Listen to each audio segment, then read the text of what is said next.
Hello, I'm Mary Spicer, and thank you for joining me for another episode of Behind Fashion. In this unprecedented time, the fashion industry, like so many industries, is in distress. We have joined together around the world to demand racial and social justice. No industry is exempt, and the hard work must continue. I created this series so that we can support one another and discuss how to move forward in a thoughtful and collaborative manner. Over the next few weeks, I will introduce you to many of the people behind the scenes, designers, directors, models, and so many more. With a virus that discourages the touching of clothing, the interaction of people, what does the future hold for the fashion industry, and how are our roles changing? I look forward to collaborating and sharing our ideas and journeys as we move forward in this new world. Today, it is my great pleasure to introduce all of you to fashion designer and stylist, Korto Momolu. Korto Momolu was born in Monrovia, Liberia, and attended boarding school in Canada. She was a graduate of the L'Académie des Couturiers Design Institute in Ottawa, Canada. Ontario. I was waving. Hi, Korto. Korto and her family relocated to Canada in 1990, following the coup in Liberia a year prior. Korto launched her custom line while working as an independent fashion designer in 2010. Inspired by her African roots, Korto is stamping her global brand with fashion-forward women's wear, ultimately creating art that celebrates the essence of her rich heritage through the use of traditional and luxury fabrics. Advancing her field experience, she auditioned for and earned a spot on the 5th season of Bravo TV's hit show, Project Runway. Korto, I saw your Get on a Reality Show and Survive video, and I love it. And we get to see your first audition. And during that, you say, my daughter is 4 years old. What is her name and how old is she now? She is 16. You guys pray for me. Oh, and her name is Elise Nambia Briggs. Okay. Photo here, she has been on the runway as well. You see, she was usually really super outgoing. So you see, she grabbed both her hands with mine. She was so scared. That was her first time ever doing that. And all those people, she was like, "Mama, I don't know what we're doing, but hold me." Well, they always think it's fine till they get out there and see everyone. Another addition since then, you have a son, Cameron. Yes, Cameron. Yes, he's my jungle baby. He just loves being out in the woods and the trees. He loves living in Arkansas for sure, but he is my African baby, I call him. And I love him on the runway. I have a picture up of it. He's just so cute.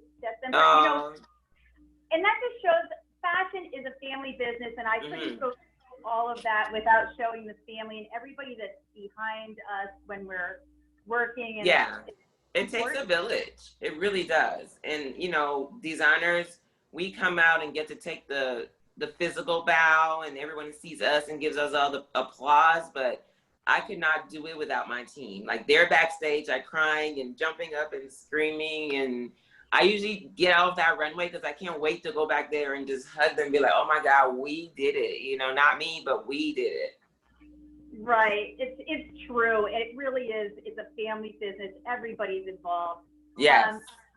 Your signature fusion of color and diversity in style and presentation, in addition to your feisty spirit, resonated well with audiences of Project Runway. In the end, it earned you the prize of fan favorite and ultimately a placement of first runner-up at season's close. Your brand has, over the years, expanded to include creating an accessory line for Dillard's Incorporated department stores, producing eco-friendly jewelry line for the Smithsonian Museum stores, designs the uniforms for the Walton Family Museum, Crystal Bridges, served as the Cheerios ambassador for the ShopRite Partners in Caring Knockout Hunger campaign, and you contribute your time and talents to countless charitable and philanthropic endeavors. Yes. Korto was listed in the top 5 designers to watch at her debut season at New York Fashion Week Spring-Summer 2009 season. In the fall of 2019, Korto collaborated with Women Grow, an organization focused on female leadership in the cannabis industry. The Mm-hmm. Korto Momolu for Women Grow line was created and presented at New York Fashion Week for Spring/Summer 2020. The line included sustainable fabrications, including hemp and cork.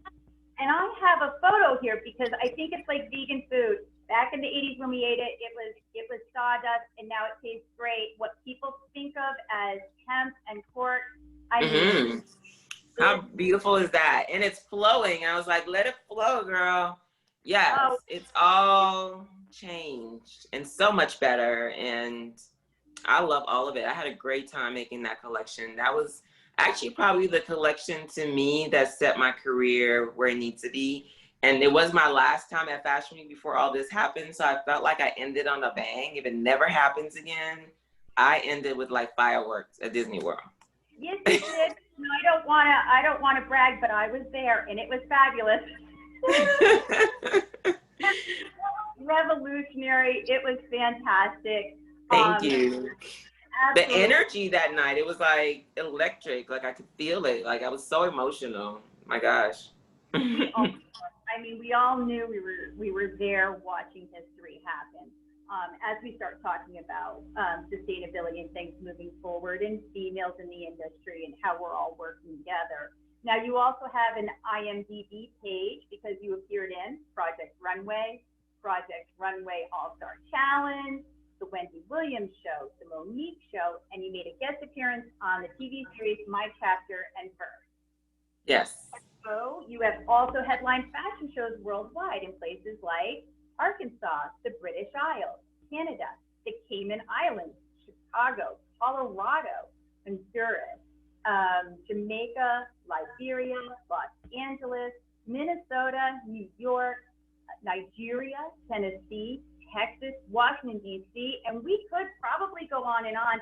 Everybody. Yeah, I mean, my goal at some point was to do all 50 states. It's good because everyone around the world, and what I try to explain is fashion is international. It's national. Yes. International. There are different flavors and things that we bring to it, but everybody is wearing everything. Mm-hmm. You've also appeared in media such as Arise, Elle, Essence, Marie Claire, Us Weekly, Harper's Bazaar, Jay, Ebony, Women's Wear Daily, and Forbes.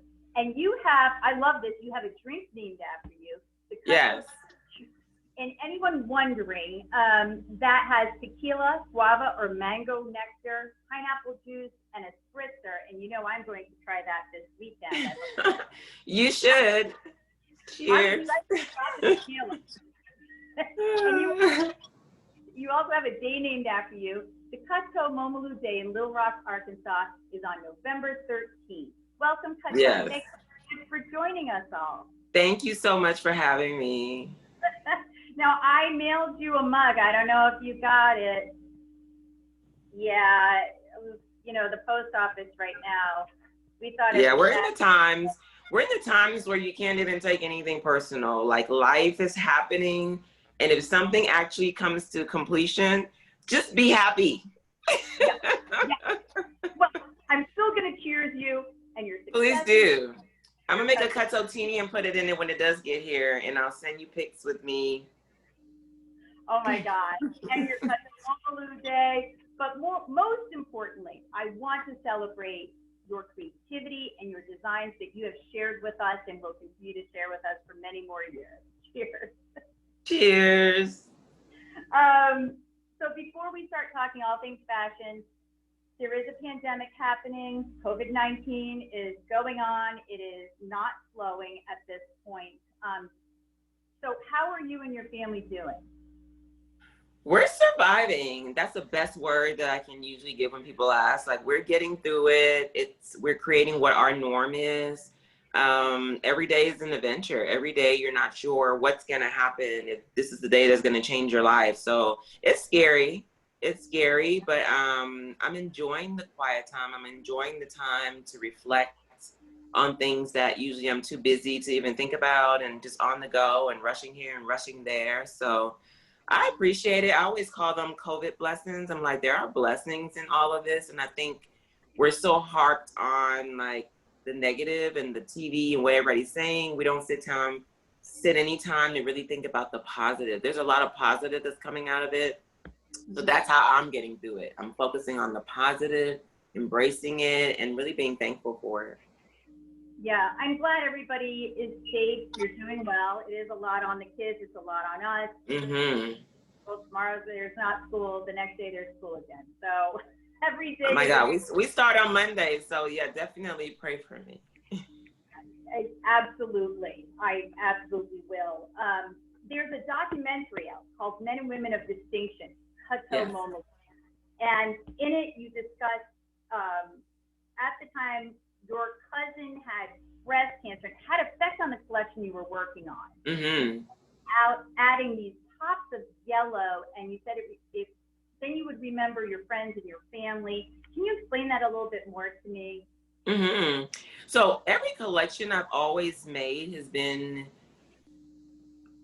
a birth of what I'm going through at the time. You can tell when I'm like super happy, sad, confused, because it's like my therapy. You know, I bring it out, you know, in the clothes. Most musicians put it on. They say they put it on the track.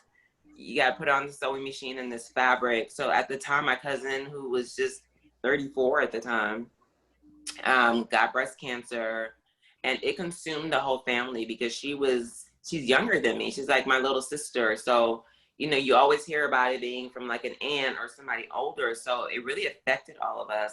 And I wanted to create some awareness to it and just tell people that it doesn't matter how old you are. Like if it's coming, it's coming.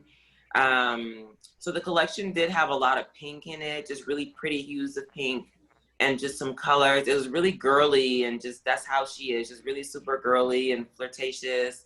But then I also want to incorporate the things that were happening at the time. There's a lot of black and white pieces in there as well that reflected what was happening racially at the time while I was making that collection. And the yellow's always been my favorite color. So you will probably always see some sort of yellow in every collection I do.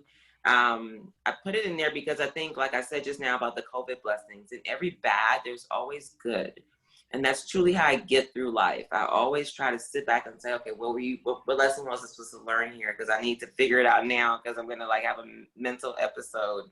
So throwing the yellow in there was just saying that, yes, there is going to be bad. There's bad every single day, every minute. People around the world are going through worse things than you. But there's always good. And you have to figure out what that good is. You might not appreciate it at that time, but once you look back on the memory, because you get through it, that, okay, that was the good thing that came out of this. So I wanted a collection to really speak things that I couldn't really verbally say to people. If someone didn't know me or my story, seeing it come down the runway, that they would get it. Mm-hmm. And that's what collections are. They're stories. They're designer stories. Some of them you don't always get where they're going with it. It's beautiful. And some, I don't say I make mine political, but I do try to put awareness in there that, hey, I know this is going on. I'm not just an airhead sewing things and making pretty things. I'm very much, you know, a part of the revolution. And I'm here fighting on the other side of the sewing machine and just voicing what my opinion is, because I do have children growing up in this world, and you know, I want to help do my part to make it a better place. Yeah, and they get nervous every time you leave the house, you or your husband. Yeah, I'm literally on house arrest. I can't go to the garage without someone having a panic attack. Where are you going? Just to go get a popsicle. Does anyone else want one? You know, like it's been rough. And, you know, kids are going through this anxiety period right now where we're not really honing in on it. But parents, if you have children, teenagers, they're not okay. You know, they're on social media. They want to be with their friends. They want that social interaction that maybe they hated school before. My daughter's like, I hate school.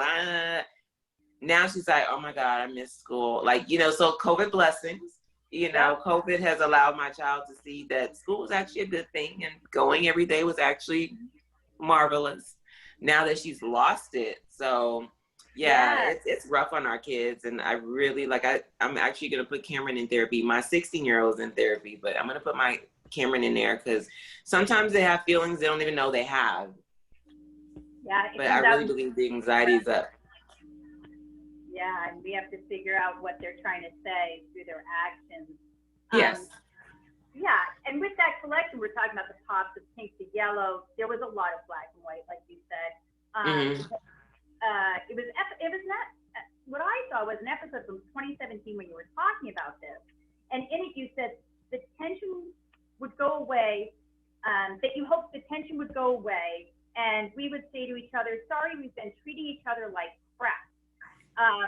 Well, here we are today, 2020. Does this feel like Groundhog Day, or are you hopeful? It's hard to be hopeful when, especially with what's happening right now. Like in 2016, well, really it was 2015, because I was making it a year early.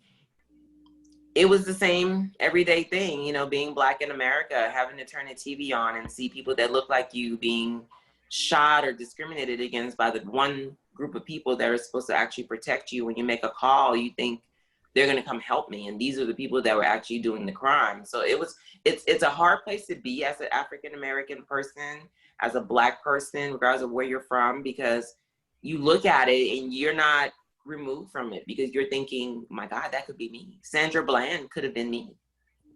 Yeah. I have a smart mouth and I'm educated, and I want to know why you're stopping me. And just thinking about that, like it totally messed me up, because I'm like, that could have been me, you know? So I think for it to happen right now, the way it's happening, and for people to still be unbothered by it or removed from it and think, oh, it's fine, they're just overreacting. It's not. Every day I leave my house, I don't know if I'm going to come back to my children. Every time a police officer comes behind me, the anxiety that comes in me, I can't even explain it. That is my every day. Every day my husband's coming home from work and he's 5 minutes late. I'm like, oh my God, was there a traffic stop? You never know when you're not going to see people you love based on things that are so silly and simple in your life. You know, now it's just, you can't even go for a walk. Your kids can't put chalk on the sidewalk. I mean, the videos just never stop. Like, it's to the point where I don't go on social media like I used to, because every time I go on, there's an image of someone being completely misused, just abused and misused and completely disrespectful. And we're just in a nation where our leaders, to me, are not coming to the forefront and saying, this is not right. And until that happens, this is going to continue to happen. It's like when your kids are running around amok and the parents never say anything. They're just sitting there going, oh, he's so silly. He's just being Billy. No, Billy needs a talking to. And until you stand up and correct Billy and tell him that what he's doing is wrong and reprimand him, he's going to keep doing that, because every other adult in the room can say, Billy, sit down. But until you get up and do it, he's not going to. It's just exactly what's happening right now. So I think shame on our leaders, shame on those that are supposed to guide us and carry us in this world, because they failed us, especially the African American people. 100%. And I know you said that you're not political, and this is not my written next question, but it's hard to not bring in, like you said, your emotions, your feelings, what's happening today. And I have a picture from your Liberia Fashion Week. Mm-hmm. Saying a little bit about this piece. Yes, like that was probably my most powerful piece. When I went back to Liberia, we went back to help marginalized women, because what happens in a war, when you have like a coup d'etat or a civil war, what they do is they break the families up. They take the men, they take the breadwinner, and then they take the women in captivity, the children as toy soldiers, and then they break it up. And then after the war is over, a lot of these women are now without husbands. They're with their children and now having to figure out a way of life, how to carry the family. So we went back to teach women how to sew, how to be a designer and use this skill to make money, because me as a Liberian woman doing it internationally, they looked up to me. So me saying, okay, you can do this as well by yourself and carry a business. So a lot of the women who were actually doing the program and modeling in the show, they had been raped, they had been in captivity with the warlords. There was so many horrible stories. So I wanted to display that in the show, like have beautiful things again. Like that one piece you just showed was my interpretation of rape. Her hands were bound right here. You see them together, like the entire sleeve was connected. So she actually could not move her hands. Her mouth, as you see, that took the cord and kind of covered it. So it went over her mouth. She could not speak. And then just here, just just, you know, physicalizing like her body parts and just making it open for everybody to see, you know, the shame that you have when you have rape. I wanted that to be portrayed as soon as she walked out, and when the audience gasped, I knew I really just hit it on the nail. You know, the skirt was black, the front part of the skirt was like tucked up, just really not organized at all. It was just tucked in these different places, just kind of like, you know, someone shoving your skirt up, trying to get right to you.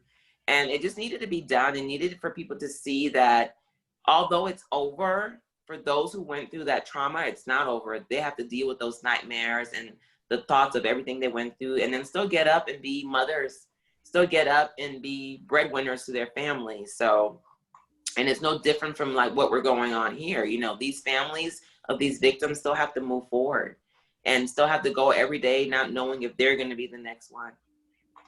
And yeah, and fashion is so much more than just a piece of clothing. We are voting with our money who we are going to give our money to.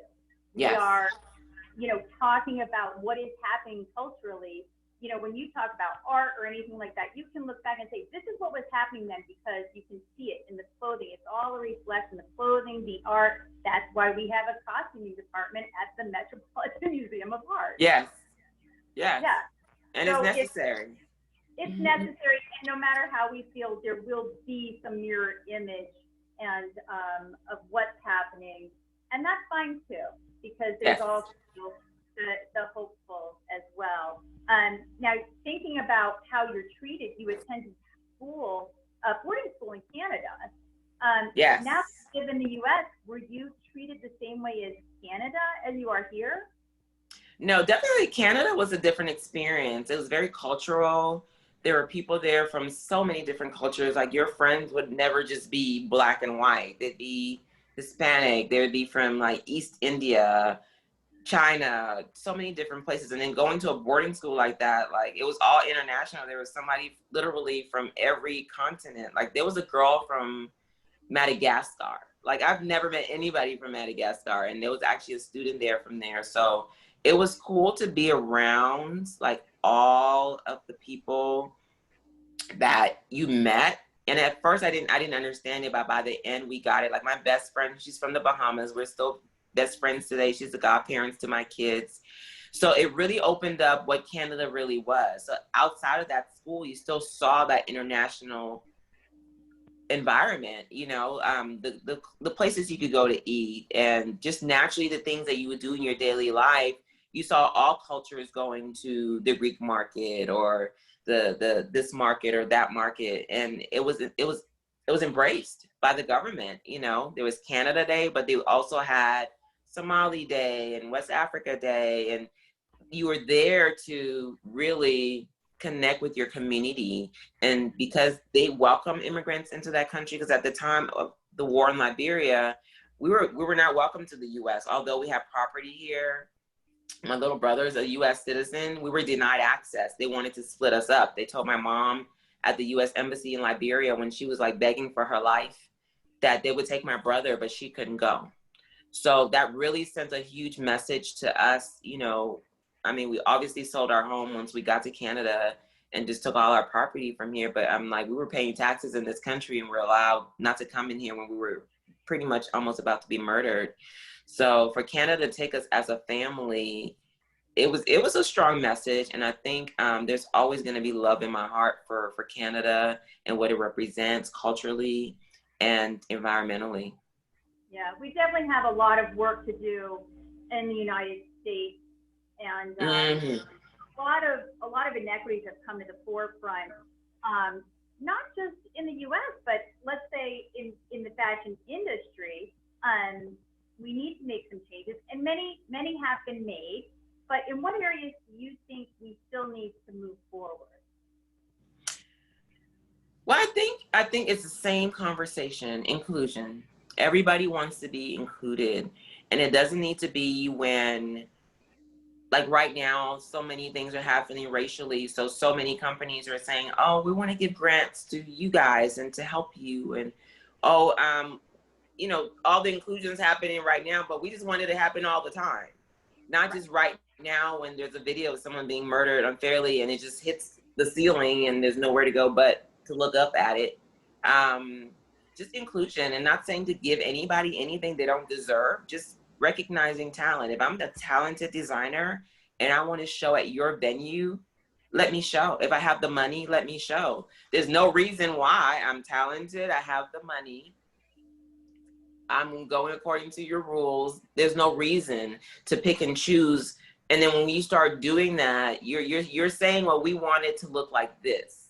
You know, if I am a musician and want to be on the label, if I am a model and want to model in the fashion show, if I'm a great walker, I should just be in your show, whether I'm pink with like purple polka dots on my left side and pink stripes on my right. So I think once designers, especially, and the casting directors who put the people on our runways understand that, everybody wants to be seen. You know, full figure women want to be seen. Girls with freckles want to be seen. Albinos want to be seen. Girls from Sudan want to be seen. Pale, pale, pale white girls want to be seen. Alien looking women want to be seen. Everybody does. And when you have a runway that includes all of that, people in the audience are like, wow, that's me. I see me. I'm amazing. You know, when we did the Women Grow show, we had everybody from a size 2 to a size 18. We had women from 18 years old to our oldest model was 56. We had gray hair to pinup short cut pixie. And I think the people in the audience really, I mean, I think that was it. Like, that's all I heard, like, all over the internet that night. Oh my God, the inclusion on this runway is giving me life. Like, people just love to see that someone said, you know what, screw all that, I'm doing it my way. And that was kind of my, like, my whole attitude. Like, you know what, I'm not doing it anymore. I'm gonna do it my way. I don't care what anybody thinks.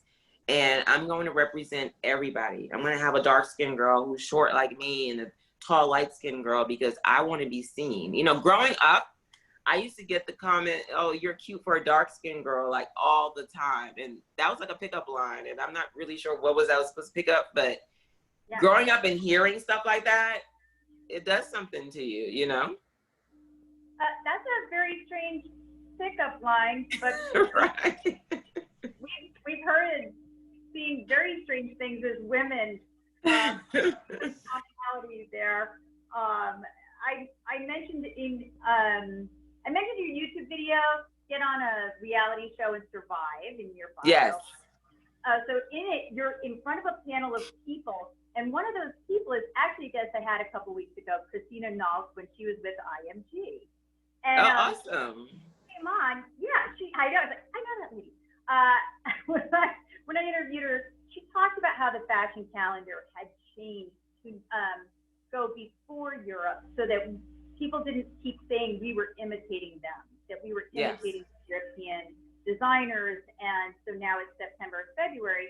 She thinks we need to go back to October and April. Do you agree with that? What do you think? I really do. Like, the time between September and February, it's like you go home and take a nap after September and you're like, oh my God, the next day, oh my God, it's the February shows. It's not enough of a break. And designers are put under this unreasonable pressure to just perform all the time. And then you're on to the next and you're here and you're there. And consumers can't even catch up either. You know, by the time you see something you love, it's gone because then the seasons are changing and then the other stuff is coming in. Like, it just needs to be a more manageable system where designers can really come out and show what they want to show and move forward with it, and then have enough time to create for the following season. And then also with the stores, you know, how we're getting it into our people and how they're getting it and seeing it. Sometimes consumers can't really get it because it's just all over the place. So I really do think that would work better. October would be amazing. In fact, I was actually going to break the rules and show my collection in October this year because I'm the boss of me and I'm going to do that. But I'm all the way for it. In fact, that's what a lot of designers are doing. I've got a lot of virtual show invites, but they're all airing in October. So I think everybody's like, you know what? Who owns this schedule? Like, why are we a slave to this schedule? Like, and that's the thing with anything in life. Like, we are creating like these slave situations for ourselves when really, who's the boss of you? I am. So I'm not doing it. I'm not showing up, and I'm going to do it how I want to do it. And my girl is going to receive it just the same, whether it's a month later or not. Right. And I think once designers realize that they have the control, like, you control everything. We all get together and be like, we're not doing it. What are they going to do? Right. Well, and I mean, in thinking about that, are you still gonna do something maybe online, like a video or for your brand? Oh. Yes, I'm actually gonna do a film. I'm gonna create like this film. It'll be a fashion show, but it'll be a film. It's obviously gonna have some political innuendo in there, but just kind of going back to that 60s and 50s during the civil rights movement when everyone looked like they were like 40 and 50, but they were like 20 and they dressed a certain way. You know, I miss that era. Like I see kids now and they have no idea how to dress. They have no idea like how when you walk into a room and you look a certain way, it just speaks volumes to people. So I kind of want to go back to that, having younger models dressed up, wearing ties, girls wearing, you know, things that aren't above the hip line, but, you know, just still long, but still sexy, still mysterious, and still beautiful. And just showing my voice of what I think clothing needs to go to, because I think it's running amok right now, honestly. I don't go to the mall. I don't shop online a lot. But when I do, I'm very disappointed and disgusted with what's there. Like, this is what we're giving people. Like, it's just not, there's no individuality and so much. So I think I'm excited about it. I'm excited about filming. It's something different for me. And once again, a COVID blessing. I'm allowed to just use my creativity to do something different, to show my art to those that love it, and just make it more intimate. And also throwing some shady messages in there along the way. I would be disappointed if you didn't. Has an art foundation that started a summer camp with classes for underprivileged and underserved kids.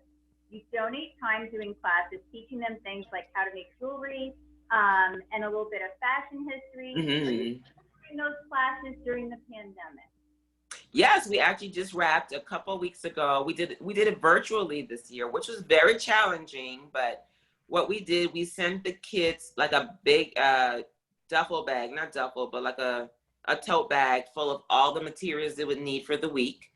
And then each day we had like activities. Like I did gardening. I grew a garden this summer during the pandemic. And I thought, well, why wouldn't we show them how to grow things? So we actually grew flowers and vegetables. So that was one of the things I did. I also did like we call it a sip and paint. And it's usually an adult thing where you go, you have drinks and you paint. But I was like, let's send them like sippy cups and little umbrellas and we'll go to Hawaii and do like a virtual trip to Hawaii. And I dressed up. I had like a lay on and grass skirt and wavy hair. And it was really fun. So we got this paint this beautiful sunset with some turtles holding hands while they were swimming. And the kids really loved it. It was something different from them. Some of them had been to Hawaii. For the ones who didn't, their parents probably don't like me right now because I'm sure that's all they're asking to go right now. But it was fun. And I think doing things like that with children and in a sense, reaching them where they are, you know, that's like the tag phrase for most churches, reach you where you are. Instead of saying, well, okay, everything's canceled. We didn't want to do that because they really look forward to this camp. You know, it's not a babysitting service. They come in and they really get into it, but they do dance, visual arts. They actually learn how to play musical instruments. I teach fashion as well. This year I did a lot of visual arts and virtual things like that. And then we added other elements like doing journaling. We did yoga. Just really fun things that usually these kids are not doing in their regular life, but it's exposing them to it. So then naturally, if they gravitate towards it and they love it, their parents can follow up. And we're always there. I always tell them before we leave, we're not going to leave you. We're going to log off, but we're always here to be your mentors if you need us. So just really important, really important. That's a really great program. And I think today you have a meeting. So I do. So the lady that started the camp, the foundation that does the camp, she is actually embarking on a bigger mission to open up an art school here in Arkansas, actually in Maumelle where I live, and right down the street from here. So imagine like an art school where you're going and learning, but they're teaching things like science and math and English, but relating it back to art. So it's making it fun and interesting and then still doing creative things, but learning the things you're supposed to learn. And I wish Like when I was little, it was there because I didn't really love school like that. I hated art. I mean, I loved art. I hated like math and English and loved science because you can still get creative. So to be able to have a school like that here where kids can actually come and have an extension from the camp, I think it's amazing. I'm looking forward to it. So today it's her big hearing, and I'm going to do a statement just to support her and just say like, hey, this is needed. Inclusion is important. And for those kids who can't afford to go to like the highest private schools here where they have great art programs, this is the next best thing. That's great. I'm really excited about that, and I can't wait to see your online movie. For anybody who's listening on a podcast, your video from New York Fashion Week Women Grow, I will have that on there. Awesome. And then anything else that we had pictures or discussed, we'll put that up on there. And you have a YouTube channel as well. I want to thank you so much for taking the time to talk to us. Thank you so much, Mary. You know, I love you. Working with you was probably the best. I didn't have to think. I love shows like that where I don't have to think about stuff. So thank you for just being who you are. And you're a little sassy, little firecracker. I love that about you as well. And just always supporting. I love the fact that you support designers and you love the art of design and you love the art of fashion. And you're a little political too, and you don't mind just saying what you say, and I love that about you. So keep being you. Thank you for having me, and I look forward to showing you like previews of my movie. Maybe I can get some tips. I am so excited. Sneak peek. Give you a sneak peek. Okay. I'm gonna hold you to it. All right. Bye-bye. Thank you so much. Bye, guys. Love you. Go on social media and add me on everything. Right now. And thank you everybody so much for coming on Behind Fashion with me and my guest Korto Momolu. You can find her on Facebook at Korto Momolu, KORTOMOMOLU.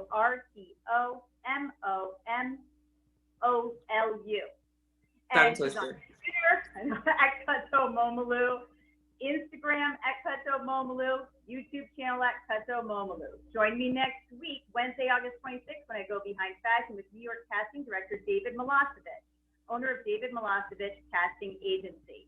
See you next Wednesday, August 12th at 10 a.m. Mountain Time, noon on the East Coast, 9 a.m. on the West Coast, and 5 p.m. British Summer Time. All the best to you and yours.